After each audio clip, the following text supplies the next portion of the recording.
So when I was in second grade, my brother had gone to the Boys and Girls Clubs for, I want to say, around 3 or 4 years already. So it was only a natural thing for me to go there because my parents needed a place for me to go after school because they couldn't really take care of me being at work. When you're in public school, you know each teacher for about a year. When you're at the Boys and Girls Clubs, you know each staff member, in my case, for 7 years. So you develop these meaningful and lasting relationships with the club staff.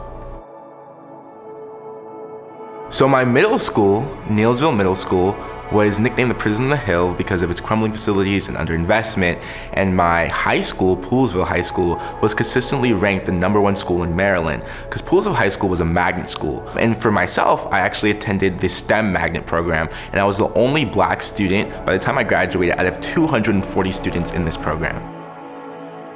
I know students made a lot of jokes about me being the only black student. Every time I got a question wrong, people would say, oh, this is why there aren't black kids in the program. And they would say it with a laugh, but the laugh didn't make it a joke in the way that they thought it did.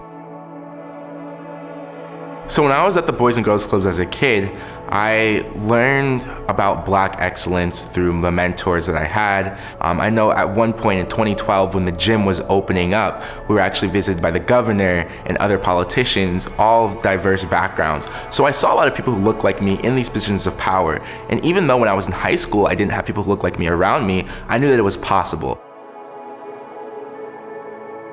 The Boys and Girls Clubs of Greater Washington act as sort of an equalizer for the different experiences that students can have in school. And for myself, having gone to a Title I elementary school, the Boys and Girls Club gave me experiences that most kids would only have access to if they were in a private school. And even though right now, today, we can't give these opportunities to everyone through their public schools, definitely through the Boys and Girls Clubs, a lot more students can have a lot more access to a lot more opportunities that are amazing and great for their development. I can only hope that my election as Yale's first Black student body president provides a source of inspiration for club kids today. A lot of people invested in me, and a lot of people came back to the clubs, a lot of mentors, a lot of staff members put a lot of energy into the club kids when I was a club kid, and that's how I got to where I am today. When someone gives any sort of financial contribution to the Boys and Girls Clubs, whether it be a donation or a grant, it's really an investment, and what you're investing in is society.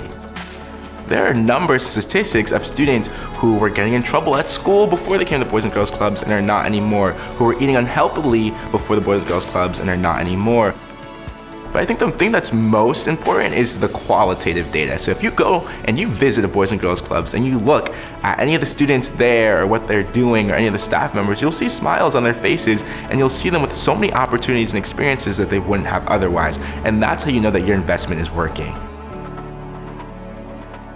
Yeah, man, that's a wrap. You're done. You can get on out of here. All right. Kahlil, how are you? Hey, I'm good. I didn't know you were going to be here. It is so you. good to see you. Yeah, I came back. Coming out of COVID, we face a giant need and a once-in-a-lifetime chance to take on the digital divide, the academic achievement gap, the opportunity gap, to counter pre-existing inequalities and social injustice. This is a chance to not just help the kids who need us most, but to help them become the leaders we need in the future. At Boys and Girls Clubs of Greater Washington, we're taking everything to the next level with a $30 million campaign goal. A campaign goal that supports a tested, proven business model for success. One that is focused on the brighter future, on continuously innovative programming, and the very best outcomes for our kids. We need your investment to further our impact now and for generations to come. Boys and Girls Clubs of Greater Washington. Great futures start here. It's not just a slogan or a tagline. It's the core purpose, the heart and soul of our mission. So go all in with us. See how your investment impacts so many more great futures to come. Thank you.